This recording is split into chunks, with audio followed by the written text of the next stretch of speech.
Halo adik-adik mahasiswa baru, salam bela negara. Saya Jube Levianto, Brigadir Jenderal TNI, Direktur Bela Negara, Direktorat Jenderal Potensi Pertahanan, Kementerian Pertahanan Republik Indonesia.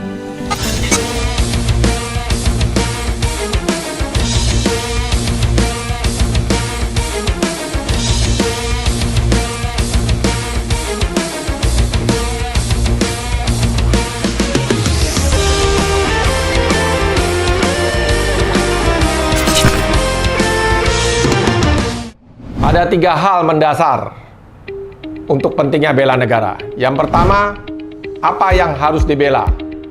Kedaulatan negara, keutuhan wilayah, dan keselamatan bangsa. Mengapa harus dibela? Saya ibaratkan negara layaknya sebagai makhluk hidup. Makhluk hidup tidak ada, berkembang, dan mati. Demikian juga dengan negara. Sebelum merdeka, lalu mengisi kemerdekaan. Tentunya dalam mengisi kemerdekaan banyak sekali ancaman-ancaman yang akan kita hadapi. Siapa yang membela? Kita sebagai warga negara memiliki kewajiban untuk membela negara kita, termasuk adik-adik saya dan seluruh masyarakat Indonesia.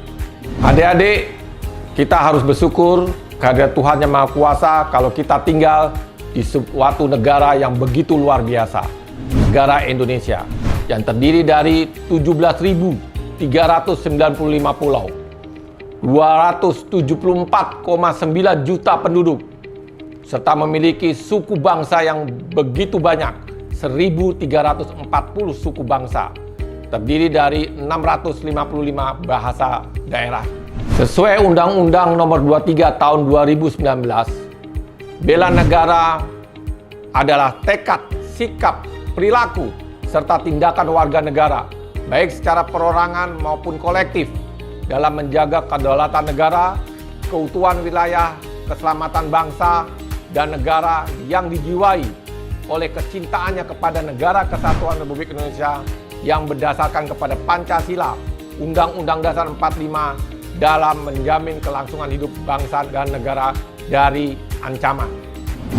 Bela negara bukan wajib militer, tetapi bela negara merupakan hak dan kewajiban setiap warga negara.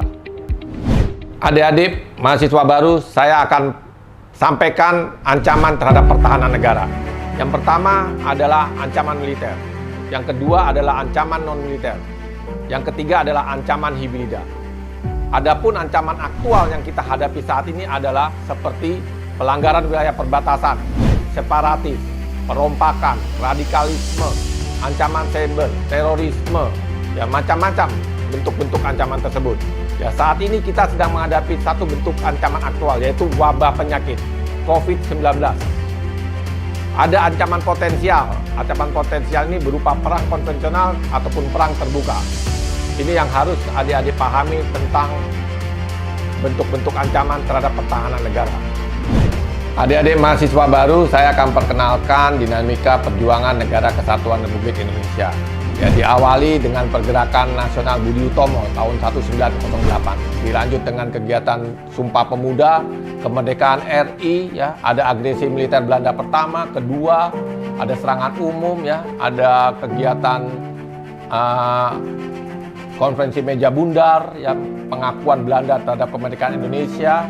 Ada ancaman G30 SPKI, ada Timur-Timur lepas, ancaman kedaerahan, Sampit, lepasnya Sipadan Ligitan, semuanya bentuk-bentuk ancaman yang ada di Negara Kesatuan Republik Indonesia. Adik-adik sekalian, kita sekarang sedang menghadapi ancaman non-militer, yaitu ancaman kesehatan, yang kita kenal dengan COVID-19. Tahun 2045, ancamannya adik-adik yang tahu.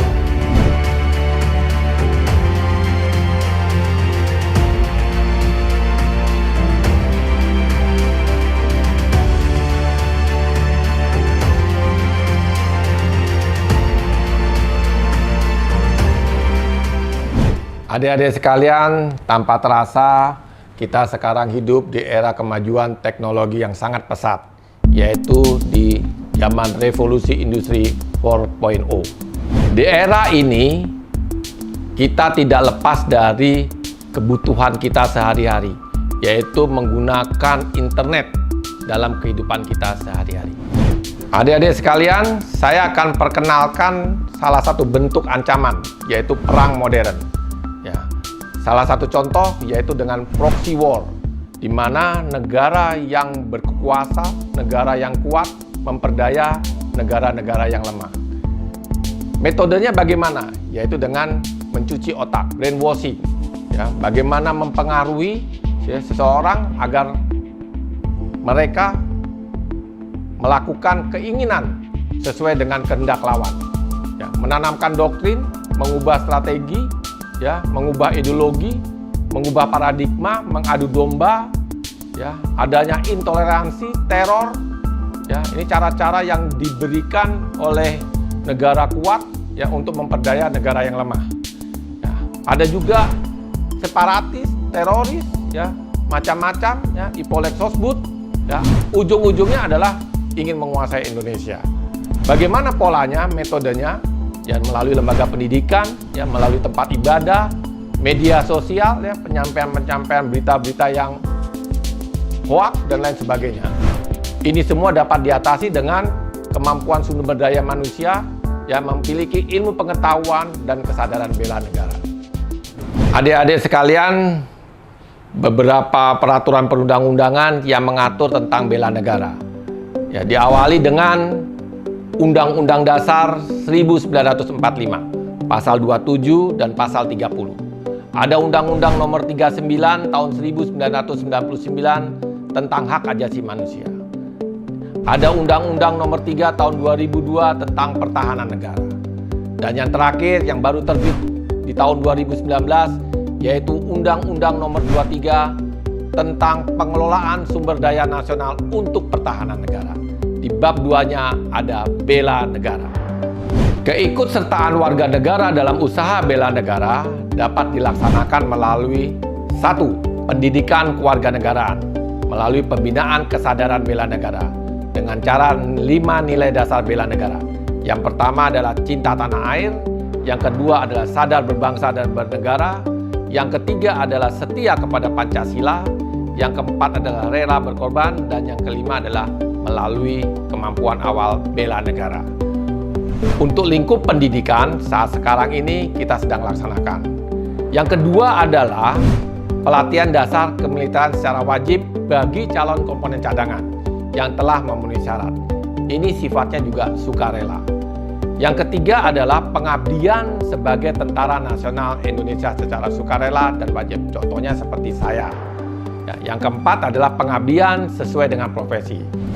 Adik-adik sekalian, kesadaran bela negara merupakan landasan dalam doktrin sistem pertahanan keamanan rakyat semesta, di mana telah disebutkan bahwa di dalam Undang-Undang Nomor 3 Tahun 2002 untuk dapat mengatasi ancaman militer, menempatkan TNI sebagai komponen utama, ya, didukung oleh komponen cadangan dan komponen pendukung. Dalam mengatasi ancaman non-militer, menempatkan kementerian di luar bidang pertahanan sebagai unsur utama, ya, didukung oleh komponen bangsa lainnya. Ya, ini untuk dapat mengatasi ancaman militer dan ancaman non-militer. Dan untuk dapat melaksanakan ini semua didasari oleh kesadaran bela negara. 5 nilai dasar yang telah diatur dalam Undang-Undang Nomor 23 Tahun 2019. Yang pertama adalah cinta tanah air. Bagaimana implementasi cinta tanah air? Yaitu paham tentang sejarah, ya, kenali tentang tanah air kita, menjaga wilayah. Itu salah satu wujud daripada cinta tanah air. Yang kedua, sadar berbangsa dan bernegara. Bagaimana sikap dan perilaku kita memiliki kepribadian dan jati diri bangsa yang menjaga persatuan, kesatuan, ya, dalam keberaneka-ragaman kita, ya, agama, bahasa, ya, toleransi, ya, hidup bergotong royong, taat hukum, ya, itu adalah semua aspek-aspek kehidupan dalam sadar berbangsa dan bernegara. Yang ketiga adalah setia kepada Pancasila sebagai ideologi negara. Kita paham benar, ya, adik-adik harus juga tahu bahwa ideologi kita adalah ideologi Pancasila. Yang keempat adalah rela berkorban bagi bangsa dan negara. Ya, implementasinya adalah bagaimana kita sebagai warga negara ya rela berkorban, membantu sesama kita. Yang kelima adalah memiliki kemampuan awal bela negara. Ya, kesiapan kesanggupan warga negara ya dalam dapat untuk berprestasi. Adik-adik sebagai mahasiswa baru ya berprestasilah adik-adik dapat mengumandangkan lagu Indonesia Raya di luar negeri. Ini salah satu contoh meme bela negara. Pahlawan dulu berjuang dengan bambu runcing.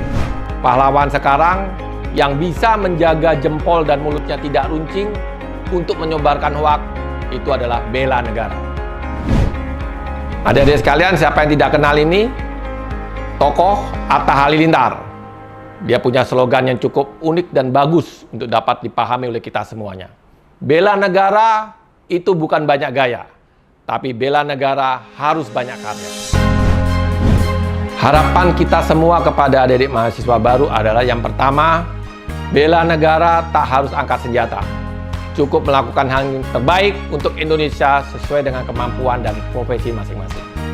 Yang kedua, sebagai agen perubahan dalam kesadaran bela negara di lingkungan kampus. Yang ketiga, sebagai role model dalam aksi nyata bela negara. Yang keempat, gunakan teknologi informasi secara cerdas dan untuk hal yang positif. Gunakan media sosial secara bijak, isi dengan konten-konten yang positif. Eksperimenkan kebanggaan Anda sebagai bangsa Indonesia.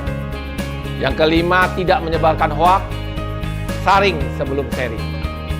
Yang keenam, kreatif dan inovatif dalam membangun kompetensi diri guna menyiapkan diri sebagai kader pemimpin Indonesia di masa depan. Yang ketujuh, Indonesia Emas 2045 adalah milik adik-adik sekalian. Adik-adik, untuk mengenal lebih jauh tentang bela negara, ikuti sosial media tentang bela negara. Ada di Instagram, ada di YouTube, ada di TikTok, ada di Facebook, dan web bela negara. Sekian dan terima kasih. Salam bela negara.